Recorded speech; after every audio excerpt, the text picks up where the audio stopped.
தமிழ்நாட்டை வளர்ச்சி பாதைக்கு அழைத்து செல்வதாக கூறி முதல்வர் ஸ்டாலின் தலைமையிலான திமுக அரசு தொடர்ந்து நடத்தி வரும் விளம்பர நாடகம் மற்றும் நிர்வாக அலட்சியம் இப்பொழுது தமிழ்நாட்டு இளைஞர்களின் எதிர்காலத்தை கேள்விக்குறியாக்கியுள்ளது. முதலீடுகளை ஈர்க்கும் முயற்சியில் நிர்வாக திறனின்மையும் வெளிப்படைத்தன்மை இல்லாதையும் வெளிப்படுத்தியதன் மூலம் திமுக அரசு பல லட்சம் கோடி ரூபாய் மதிப்பிலான திட்டங்களையும் லட்சக்கணக்கான வேலைவாய்ப்புகளையும் அண்டை மாநிலங்களுக்கு பறிகொடுத்து உள்ளது. கடந்த ஆகஸ்ட் மாதம் தென்கொரிய நிறுவனம் 1720 கோடி ரூபாய் முதலீட்டில் திருநெல்வேலி மாவட்டம் கங்கை கொண்டானில் தோல் அல்லாத காலணிகள் செய்யும் தொழிற்சாலையை அமைப்பதற்காக புரிந்துணர்வு ஒப்பந்தம் செய்து கொண்டது. இதன் மூலம் 20,000 பேருக்கு வேலைவாய்ப்பு கிடைக்கும் என்று பெருமிதம் பட்டு எப்பொழுதும் போல் விளம்பரமும் செய்து கொண்டது தமிழ்நாடு அரசு. 3 மாதங்களே ஆன நிலையில் இந்த நிறுவனத்தை இப்பொழுது ஆந்திராவிற்கு கொண்டு சென்று விட்டார் ஆந்திர முதல்வர் சந்திரபாபு நாயுடு. இதேபோல கடந்த மாதம் கூகுள் நிறுவனத்தின் 87,520 கோடி ரூபாய் மெகா திட்டத்தை விசாகப்பட்டினத்திற்கு கொண்டு போனார்.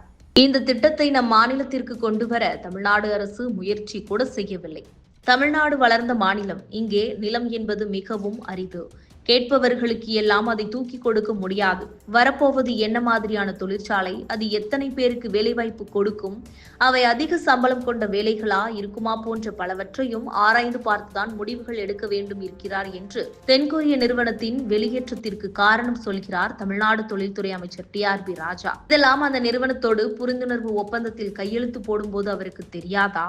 அப்போது என்ன செய்து கொண்டிருந்தார் என எதிர்க்கட்சி தலைவர்கள் கேள்வி கேட்கிறார்கள். தமிழ்நாட்டை ஒரு டிரில்லியன் பொருளாதாரம் ஆக்குவோம் என்று தமிழ்நாட்டின் முதல்வரும் அமைச்சர்களும் அடிக்கடி மார்த்தட்டி கொண்டு இருக்கிறார்கள். இதனை மனதில் வைத்து முதலீட்டாளர்கள் மாநாடுகளை நடத்தினார்கள். பல நாடுகளில் இருந்தும் முதலீட்டை ஈர்ப்பதற்காக முதல்வர் ஸ்டாலின் அவர்களே ஐக்கிய அரபு அமீரகம், Singapore, Japan, Spain, America, Germany, England போன்ற நாடுகளுக்கு குடும்பத்துடன் சென்று வந்தார் முதலமைச்சர் ஸ்டாலின் அவர்கள்.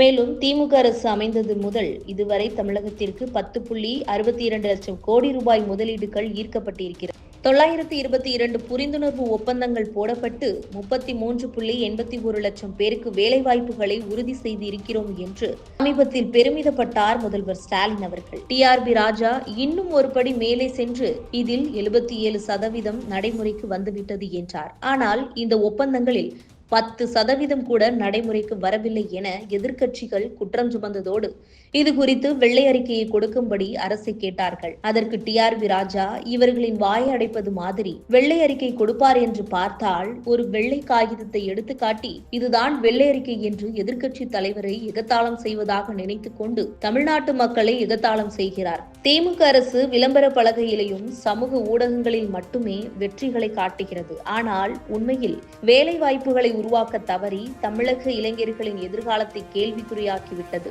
வெறும் விளம்பரங்களை பயன்படுத்தி மக்களை ஏமாற்றுகிறது என்பதே உண்மை. நிர்வாக திறனில் தோல்வி அடைந்து பொய் புள்ளி விவரங்களை கூறி இளைஞர்களுக்கு செய்த துரோகத்திற்கு திமுக அரசு கண்டிப்பாக பதில் சொல்லியே ஆக வேண்டும் என எதிர்க்கட்சிகள் கொந்தளித்துக் கொண்டிருக்கிறார்கள். மேலும் இது போன்ற உங்கள் கருத்துக்களை கமெண்ட் பாக்ஸில் கமெண்ட் பண்ணுங்க.